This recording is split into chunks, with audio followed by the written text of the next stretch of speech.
목회자들이 간증하니까 새삼스럽죠.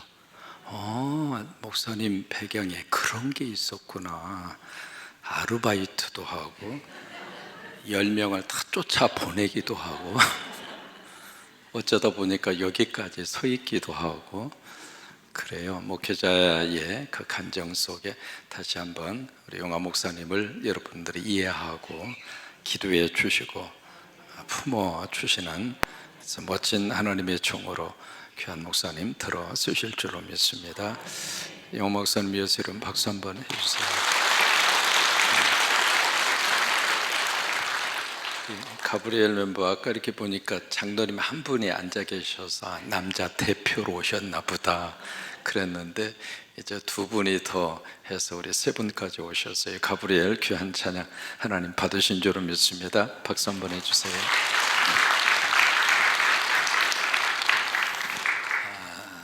성광 예수로 무엇을 기적을 냉동 회사에 한 여직원이 있었습니다.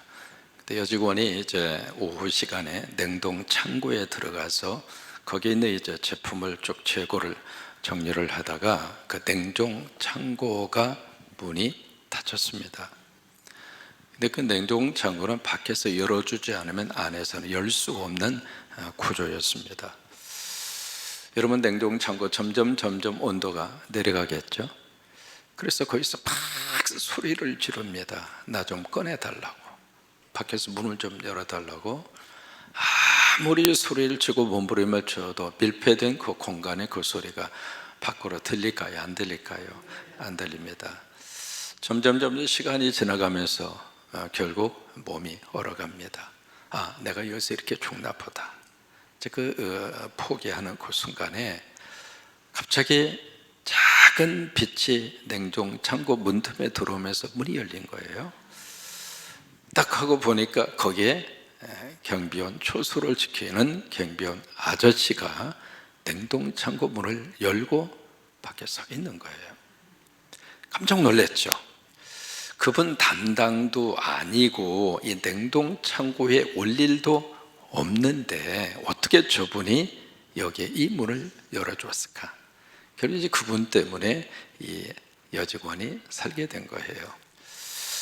자취증 물어봤습니다. 어떻게 돼서 이 냉동 창고 이 문을 열 수가 있었습니까? 그러니까 그 경비원 아저씨의 말입니다. 내가 이 회사에서 35년을 근무했습니다.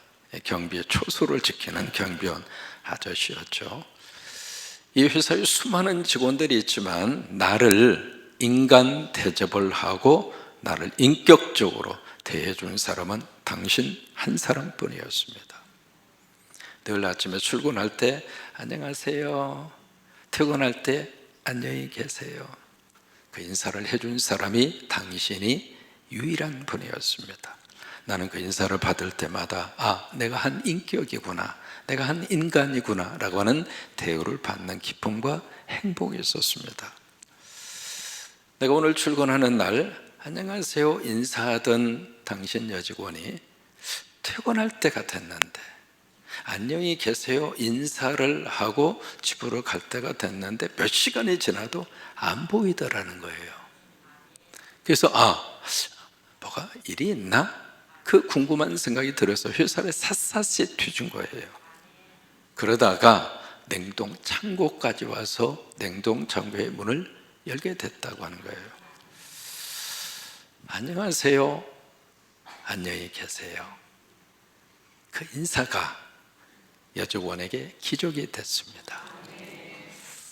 여러분, 기적은요 멀리 있는 게 아닙니다. 오늘 우리의 일상 삶 속에 기적이 있어요. 아멘입니까?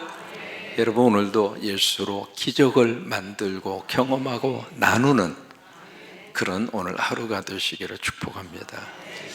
오늘 여기에 두 맹인이 등장합니다. 시각 장애인이라고 이야기하죠. 이제 이 배경의 그 도시는 가버나움이라고 하는 곳입니다. 여러분, 가버나움이 갈릴리 전체사에게 가장 중요한 본부나 마찬가지입니다. 지금도 이제 가버나움에 여러분 가서 보시면은 거기에 가버나움 회당, 예수님이 설교를 하신 회당터가 그대로 거기에 보존이 되어 있고, 회당터 바로 앞에 베드로의 집터 위에다가 건물이 지어져 있고요. 아무튼 초기, 그 당시의 초기 그 유대 사회와 그리고 기독교의 흔적을 그대로 볼 수 있는 장소가 가버나움이에요. 이 가버나움에 두 시각장애인이 예수님을 보면서 막 따라가면서, 오늘 성경이 그렇게 표현하죠. 뒤따라가면서 소리를 지릅니다. 왜 그랬을까? 이 두 시각장애인은 그 앞에서 있었던 사건에 대한 소문을 들었습니다. 여기 이제 그 앞에 관리라 그렇게 되어 있는데, 그 관리는 회당장을 말합니다. 그러니까 가버나움에 있는 그 회당을 관리했던 그 회당장, 거기에 이제 딸이 죽게 되는 사건이 있었죠. 거기에 대한 소문을 이 시각장애인이 들은 거예요. 그 소문을 들었는데 죽은 그 딸을 예수님이 살려냈다고 하는 거예요. 죽은 사람을 예수님이 살렸다고 하는 거예요. 그 소문을 이 시각장애인이 들은 거예요. 여러분, 성광교회에 대한 소문이 주변 사람들에게 막 퍼지게 되기를 바랍니다. 성광교회에는 하나님의 은혜가 있고, 성광교회에는 선교적인 역사가 나타나고, 성광교회에는 교회학교가 은혜 가운데 잘 운영이 되고, 그래서 교회학교만 오면 아이들이 참 착해지고, 이제 김용하 목사님 닮아가지고 참 성실하고, 그리고 멋진 하나님의 사람들로 그렇게 자라나게 되고, 이게요, 좋은 소문이 나면 날수록 주님의 역사가 증가하는 거예요. 그래서 이 소문을 딱 듣고 이 시각장애인이 예수님을 딱 따라갔다는 이야기는 어느 정도 하고 끝났다 그 말이 아닙니다. 막 뒤따라가면서 소리를 지릅니다. 소리를 질렀다는 이야기는 외쳤다 그 말이에요. 그냥 주님, 다윗의 자손이여 불쌍히 여겨주세요, 작은 소리가 아닙니다. 말 그대로 젖먹던 힘까지 다 해서 막 쫓아가면서 외치고 또 외치고 소리를 지른 거예요. 바로 시각장애인들 속에 바로 뭘 볼 수가 있느냐면 포기하지 않았어요. 여러분, 눈이 안 보이는데 쫓아간다, 쉬운 일이 아니죠. 반응이 없어도 포기하지 않고 계속 따라가면서, 이 한 해를 사는 동안 가브리엘 여러분, 포기하지 마십시오. 우리 성곽의 모든 성도 여러분, 포기하지 마세요.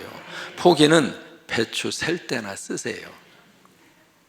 그 이외에는 우리의 삶 가운데 포기하지 마세요. 왜요? 하나님이 포기하지 않으면